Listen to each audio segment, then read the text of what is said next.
Dr. Susan MacManus, now longtime analyst for ABC Action News and the Now Tampa Bay on this big voting day. Susan, thanks for being here. Oh, pleasure. We are already seeing immense voter turnout here in Florida. We were talking earlier, could break the 2008 record where we saw 42% of Floridians turn out to vote.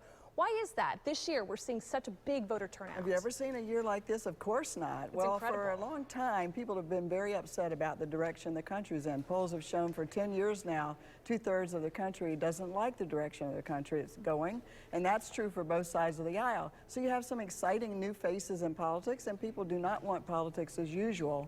And when you have so many candidates, it's like going into an ice cream store and you have 10 flavors on one side, but only 2 on the other. So which one is the more exciting? Well, I think we know the answer to that. Great analogy that just made my mouth water. And why are so many candidates not only in Florida today, right now, but specifically in Tampa?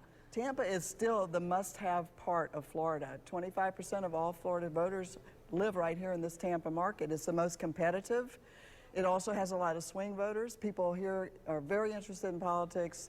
And it also is quite diverse in terms of its racial and ethnic makeup and age makeup, all of which makes it the microcosm of Florida, which is the microcosm of the country. And it's not just domestic media outlets, you know, keeping a really close eye on this. You're seeing international media outlets, again, not only in Florida, but in the Tampa Bay area. Why is that? Well, again, this election is just, you know, a mystery to the entire world. And what better place to be than the epicenter of politics traditionally, which is right here in Tampa.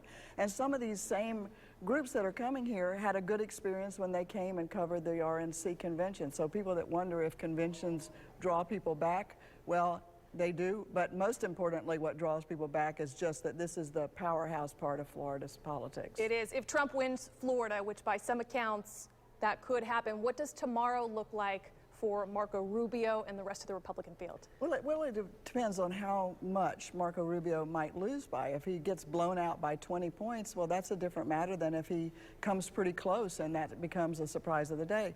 But you know, if he were to lose, losing an election is all about how you lose it, how gracious you are, how optimistic you are about the future, how you thank people who helped you. If your tone gets nasty, you've lost people. Absolutely. We have a lot more to get to. We're going to be talking with Susan MacManus all night long right here on our air as those results roll in. Susan will be back with you soon. There's still some time on the clock.